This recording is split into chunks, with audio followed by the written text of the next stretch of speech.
25 जून 1975 की रात भारतीय लोकतंत्र के लिए शायद सबसे मुश्किल रातों में से एक। हाँ बिल्कुल, जब अचानक प्रेस की आज़ादी खत्म हो गई, विपक्षी नेता जेल में और नागरिकों के जो मौलिक अधिकार थे वो निलंबित कर दिए गए। यही शुरुआत थी भारत की इतिहास के उस 21 महीने लंबे अंधेरे दौर की, जिसे हम आपातकाल कहते हैं। बिल्कुल, आज हम इसी दौर पर थोड़ी गहराई से बात करेंगे।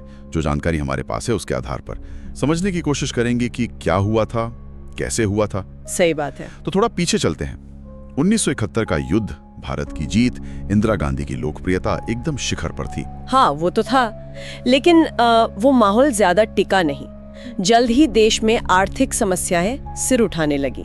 महंगाई बढ़ रही थी, बेरोजगारी थी, भ्रष्टाचार के मुद्दे उठ रहे थे। और इसी पृष्ठभूमि में गुजरात और बिहार जैसे राज्यों में छात्र आंदोलन काफी तेज हो गए। हाँ, और फिर एंट्री होती है जयप्रकाश नारायण जेपी की।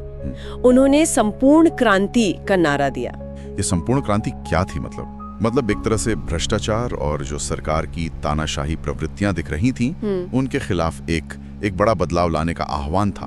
छात्र, किसान, मजदूर सब इसमें जुड़े। उन्होंने सरकार पर सत्ता के केंद्रीकरण का भी आरोप लगाया था, जहां तक मुझे याद है। हाँ बिल्कुल, और संवैधानिक दायरे में रहकर विरोध को और तेज करने की बात कही। जी। तो माहौल आप समझ सकते हैं काफी तनावपूर्ण हो गया था। और फिर वो बड़ा मोड़ आया 12 जून 1975, इलाहाबाद हाईकोर्ट का फैसला। हाँ, जिसने प्रधानमंत्री इंदिरा गांधी के चुनाव को ही अवैध घोषित कर दिया। हालांकि सुप्रीम कोर्ट से उन्हें थोड़ी राहत मिली, लेकिन वो सशर्त थी। बिल्कुल। इस्तीफे का दबाव तो बना ही हुआ था। बिल्कुल, ये न्यायपालिका और कार्यपालिका के बीच एक बड़े टकराव का संकेत भी था। इसी सब के बीच 25 जून 1975 की रात को प्रधानमंत्री की सलाह पर राष्ट्रपति ने आंतरिक अशांति का हवाला देकर आपातकाल की घोषणा कर दी। और चौंकाने वाली बात ये थी कि ज्यादातर कैबिनेट मंत्रियों को भी इसकी खबर अगली सुबह मिली।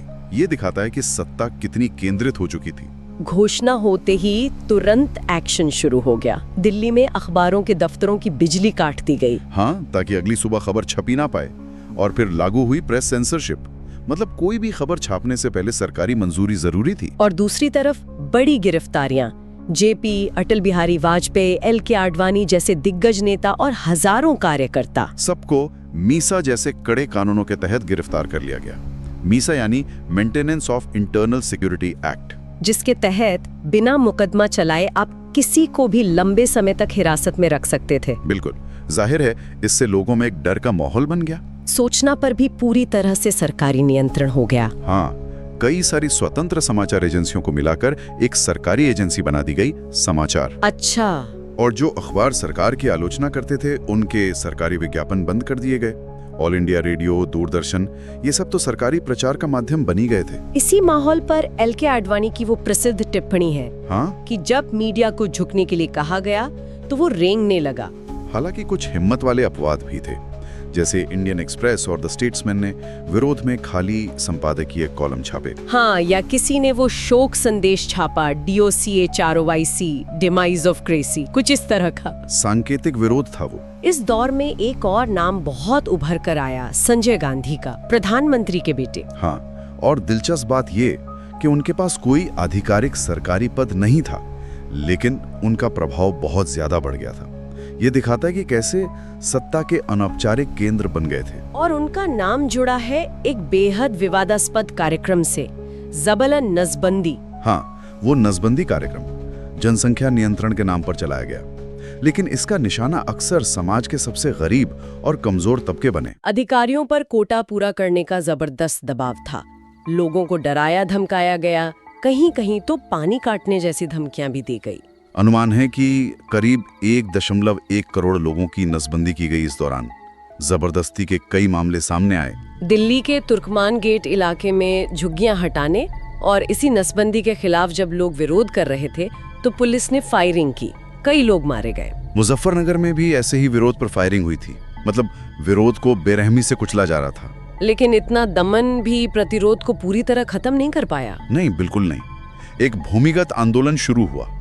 छात्र, मजदूर नेता और आरएसएस जैसे संगठन जिन पर प्रतिबंध लगा दिया गया था, वो सब इसमें शामिल थे। गुप्त रूप से पर्चे और अखबार छपते थे, जैसे कुरुक्षेत्र। हाँ, और कार्यकर्ता भेष बदलकर छिपकर काम कर रहे थे। कहते हैं कि नरेंद्र मोदी भी उस समय इसी तरह के भूमिगत काम में शामिल थे। जॉर्ज फर्नांडिस जैसे बड़े नेता भी भूमिगत हो गए थे। हाँ, उन्हें बाद में बड़ौदा डायनामाइट केस में गिरफ्तार किया गया। आरोप था कि वो सरकारी संपत्ति को नुकसान पहुंचाने की साजिश रच रहे थे। उनकी वो जंजीरों में जकड़ी हुई तस्वीर प्रतिरोध का एक बड़ा प्रतीक बन गई। और कई लोगों को जेल में बहुत यातनाएं सहनी पड़ी। अभिनेत्री स्नेहालता रेड्डी की कहानी दुखद है, जिनकी जेल से रिहाई के बाद मृत्यु हो गई। हाँ, ऐसे कई मामले थे। फिर अचानक जनवरी 1977 में इंदिरा गांधी ने लोकसभा चुनाव कराने की घोषणा कर दी। ये काफी अप्रत्याशित था उस समय। विपक्षी नेताओं को रिहा किया गया। उन्होंने बहुत तेजी से एकजुट होकर जनता पार्टी का गठन किया।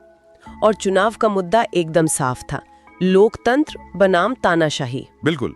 जनता पार्टी ने आपातकाल के दौरान हुए अत्याचारों और नागरिक अधिकारों के हनन को ही अपना मुख्य चुनावी मुद्दा बनाया। मार्च 1977 में नतीजे आए और वो चौंकाने वाले थे। हाँ, जनता पार्टी को भारी बहुमत मिला। खुद इंदिरा गांधी और उनके बेटे संजय गांधी दोनों अपनी अपनी सीटें हार गए। और इस तरह भारत में लोकतंत्र की बहाली हुई। ये जो 21 महीने थे, ये भारतीय लोकतंत्र के इतिहास पर एक काले अध्याय की तरह है। हाँ, ये हमें याद दिलाते हैं कि लोकतंत्र कितना नाजुक हो सकता है और नागरिक स्वतंत्रता है, जिनकी हम अक्सर कीमत नहीं समझते, वो कितनी ज्यादा महत्वपूर्ण है। बिल्कुल सही। आपातकाल की ये कहानियां, ये अनुभव एक स्थायी अनुस्मारक है कि लोकतंत्र को हम हल्के में नहीं ले सकते। इसे हर पीढ़ी को सहेजना होगा, इसे बचाना होगा। और ये सवाल हमेशा सोचना चाहिए कि भविष्य में ऐसी स्थितियां दोबारा न बने, इसके लिए क्या किया जा सकता है। यही सबसे महत्वपूर्ण सवाल है।